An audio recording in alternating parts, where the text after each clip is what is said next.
If you have not yet connected with me on Telegram, then do find me by AbhiCat and connect with me there so that I can help you solve your doubts. We can resolve any issues that you have. You can follow, you can get updates for new classes and so on. Also, you can follow me on Unacademy. Find me by my name. That's Abhilasha Swarup, ABHILASHA for connecting with me. Let's get started. Here's our reading comprehension for CAT 2020. Very lovely passage on travel writing. So let's get started. Mode of transportation affects the travel experience and thus can produce new types of travel writing and perhaps even new identities. Modes of transportation determine the types and duration of social encounters, affect the organization and passage of space and time, and also affect perception and knowledge, how and what the traveler comes to know and write about. The completion of the first US transcontinental highway during the 1920s, for example, inaugurated a new genre of travel literature about the United States, the automotive or road narrative. Such narratives highlight the experiences of mostly male protagonists discovering themselves on their journeys, emphasizing the independence of road travel and the value of rural folk traditions.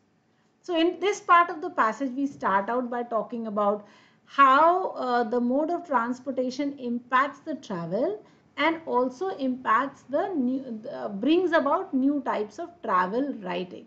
Also maybe a new identity as a person. So here is the starting point of the passage which says, hey, the travel experience can be impacted by how you're traveling and then can give you different types of travel writing and also maybe new identities.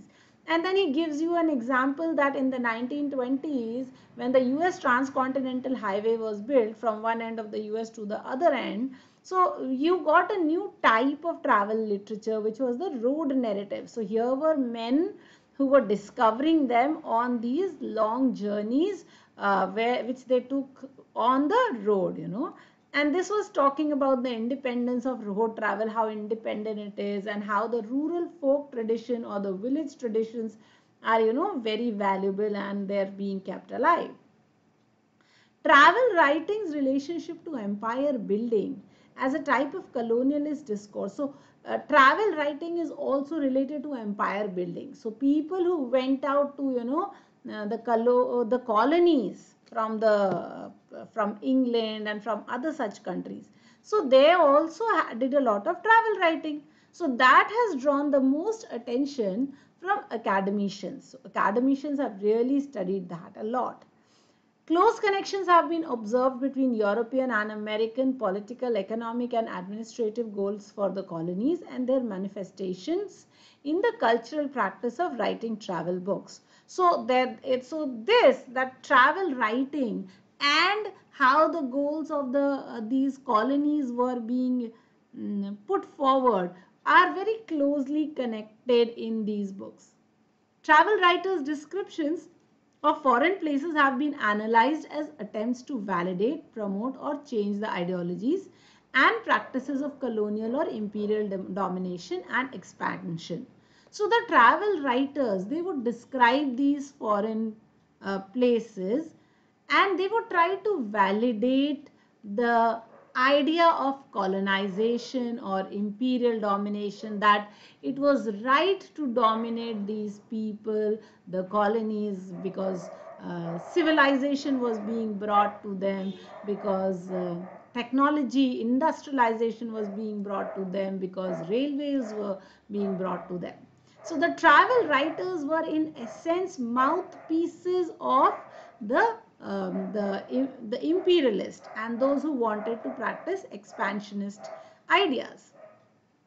Mary Louise Pratt's study of the genres and conventions of 18th and 19th century exploration narratives about South America and Africa, example the monarch of all I survey trope, offered ways of thinking about travel writing as embedded within relations of power between the metropole and periphery, as did Edward Said's theories of representation and cultural imperialism. So here are two very interesting writers. There is Mary Louise Pratt and also Edward Said, and both of them talk about this very interesting concept where the British or the European person is the king of everything that he is surveying.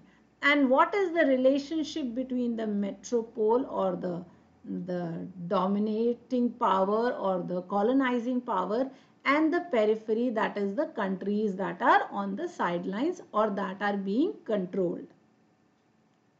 Particularly, Said's book Orientalism helps scholars understand ways in which the representations of people specifically, so he's saying that more specifically Said's book, which is called Orientalism, this one helps scholars understand ways in which representations of people in travel text were intimately bound up with notions of self.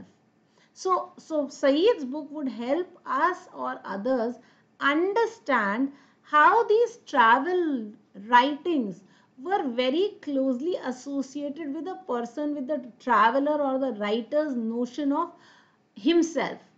In this case, that the Occident defined itself through essentialist, ethnocentric and racist representations of the Orient. So in Said's book, he essentially says that the people who were writing these travel texts, they thought of themselves as essential. They thought that they were the heart of, or they were the base of, their everything that was happening. And they were also doing this very racist representation of the Orient. So this idea that the person from the Occident is the West, the Orient is the East, or the countries that were being colonized. So the Occidental traveler thought that he was important, and how he viewed the world or how he felt that the colonizing powers were helping the world were very, very true, and that is what he has brought about in his book. Said's work became a model for demonstrating cultural forms of imperialism in travel text. So Said's work, what Said has written in his book, it became a model for showing that imperialist powers were also spreading culture and were trying to spread this cultural form of imperialism. So the brown sahab, you remember the concept of the brown sahab, the Indian man who follows the British culture, the British style, and becomes in essence an Indian version of the British man. So that was the cultural form of imperialism that happened, and this is shown in the travel text, showing how the political, economic or administrative fact of dominance relies on legitimating discourses such as those articulated through travel writing. So Said's book also showed how the political, economic or administrative fact of dominance, how the powers that be, how they are, how they are running the country, the economy, or how they are administering the country, all that relied on making things appear true. So legitimating discourses. So those discourses, those narratives that were being put out by travel writing, those were tried to be, made true. Now the feminist geographers' studies of travel writing challenge the masculinist history of geography by questioning who and what are relevant subjects of geographic study, and indeed what counts as geographic knowledge itself. So here is the next part. So one was that the idea that, so passage is divided. Now you see this is the third part. The first spoke about the American travel journey, literature, where you had these men who were finding themselves. Then the second type of travel literature is the European man who is a colonizing power, and he wants to legitimize his narrative that he is helping these poor Orientals or these poor Africans or these poor South Americans by bringing to them, their administration. Now the third part of this passage talks about how these feminists, these women geographers, they challenge the masculine or the men geographers and how they talk about these stories. So the feminist geographer studies of travel writing challenge the masculinist history of geography by questioning who and what are the relevant subjects of geographic study. So they ask, is this the relevant subject of geographic study? And indeed, what counts as geographic knowledge itself? So the feminist geographers ask, is this really what you call geography? Such questions are worked through ideological constructs that posit men as explorers and women as travelers, or conversely, men as travelers and women as tied to the home. So there are ideological stories or constructs where men are the explorers and women just go along with them as travelers. Or sometimes the men are travelers and women are staying at home. So the geography was, if you understand it, how it was built, men went out and they explored places and then they came back and they told those things to women. So travel writing, when it was done by women, it kind of shattered these notions that the man or the masculinist history of geography was a certain way. Studies of Victorian women who were professional travel writers, so in the 1800s and all, women who were professional travel writers, tourists, wives of colonial administrators, and other mostly elite women. Obviously, it were the elite women who were traveling. The poor would not get to travel. They were fighting their daily, bread and butter. So the mostly elite women who wrote narratives about their experiences abroad during the 19th century have been particularly revealing.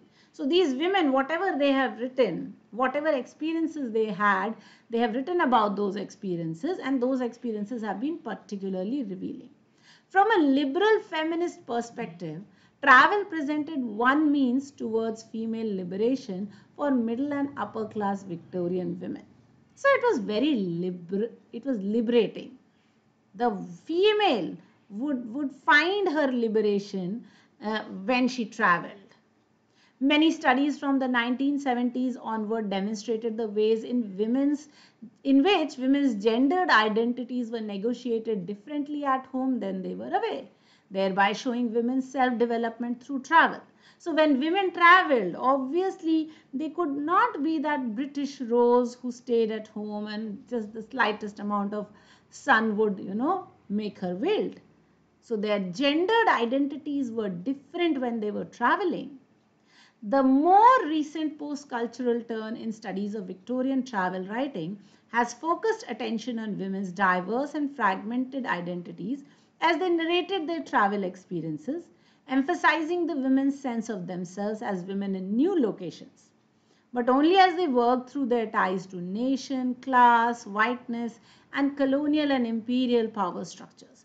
So this most recent post-cultural studies, where we are studying Victorian travel writing, is focusing attention on women's diverse and fragmented identity. They had many identities. They are narrating their travel experiences and they're identifying, they're trying to find themselves. And maybe as women in new location, they're working through their connection to their nation, how they are a British woman or a Spanish woman or a French woman or a Dutch woman who's traveling, her class identity, her whiteness, and colonial and imperial power structures. So it is this female travel writing that brought about a lot of development for the women also. So this passage is very interesting, has three parts very clearly. The American travel literature, 1, 2, the cultural power literature, the colonizing power literature, and 3, the feminist power literature. So here are your 3 types of literature that you have. Okay, I hope you got this. Well, let's take a look at our questions. This is question number 1. From the passage, we can infer that feminist scholars' understanding of the experience of women travelers, Victorian women travelers, is influenced by all of the following except the scholars what? So now first let's understand this question. So the question is saying that we can understand that the feminist scholars' understanding of the experience of the Victorian women traveler is impacted by something. So what all is it being impacted by? We have to find that, and then whatever is left will be the correct answer. Please understand any question that is in except. Please mark whatever can be inferred, and what cannot be inferred will then be your correct answer. Okay, I hope you got that. So let's take a look at this question and let's try and find our answer. So question option number 1 says, तो पहले question समझ लेते हैं कि ये जो feminist scholars हैं वो विमेन ट्रैवलर्स को अंडरस्टैंड कर रहे हैं, तो वो विमेन ट्रैवलर के एक्सपीरियंसेस को अंडरस्टैंड कर रहे हैं कैसे कैसे. तो वो जो फेमिनिस्ट स्कॉलर्स हैं उनकी अंडरस्टैंडिंग इनमें से किससे किससे इन्फ्लुएंस हो रही है, तो देखते हैं. So let us take a look. The first one says awareness of the ways in which identity is formed. So the women traveler, the female traveler is trying to become aware in which identity is being formed. How is the identity of the female traveler being formed? The perspective that they bring to their research. So the female traveler, the women traveler is bringing her own unique female perspective. So is that something that helps the scholars understanding, those who are doing the post-cultural studies? Is it the knowledge of class tensions in Victorian society that helps the feminist scholar understand the Victorian women travelers? Or is it the awareness of gender issues in Victorian society? Now, if you have looked at the last part of the passage, the last part of the passage does talk about each one of these. Okay, so if we quickly take a look at this last portion. So the last portion does talk about the liberal feminist perspective. So the travel allowed you female liberation. These women were free to go.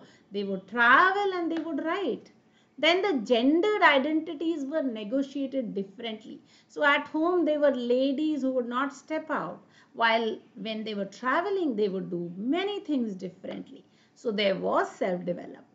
And then it also talked about women were finding out their own sense of themselves, but they were working through their ties to nation, class, whiteness, and so on.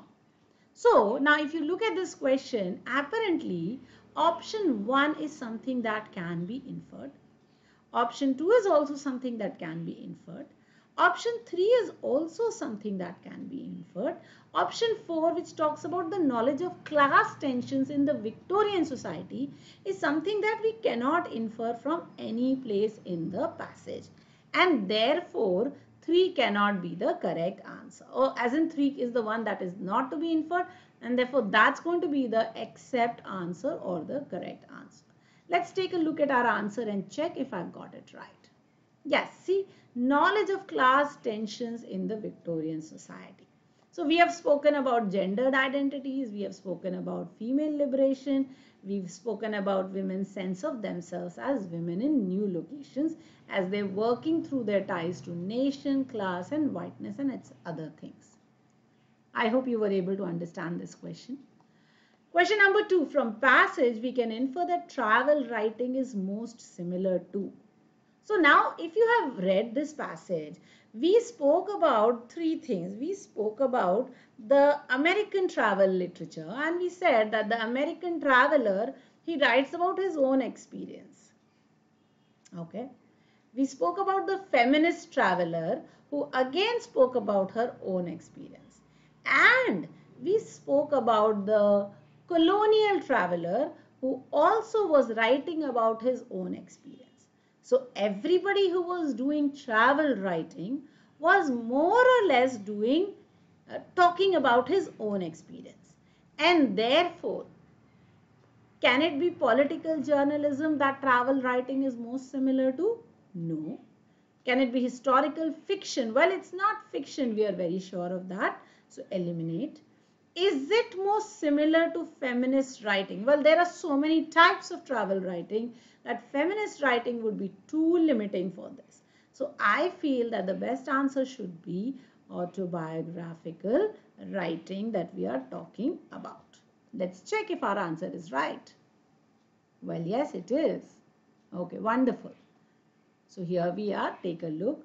Particularly Said's book Orientalism helped scholars understand ways in which representations of people in travel texts were intimately bound up with notions of self. So here you are, the notion of the self, autobiography. Alright, let's look at the third question. From the passage, it can be inferred that the scholars argue that Victorian women experienced self-development through their travels. Why? So why did the Victorian women experience self-development? Was it because their identity was redefined when they were away from home? Was it because they were from progressive middle and upper classes of society? Was it because they were on a quest to discover their own diverse identities?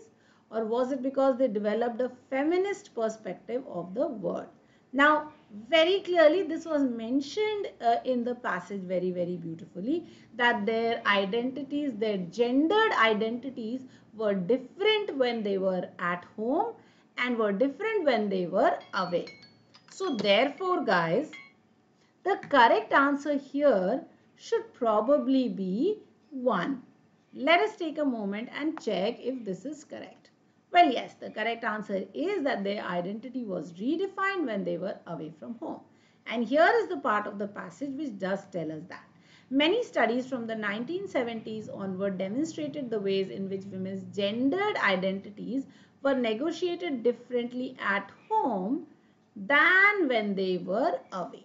So here it is your correct answer. I hope you've been able to follow this passage and that you've been able to pick up the correct answers.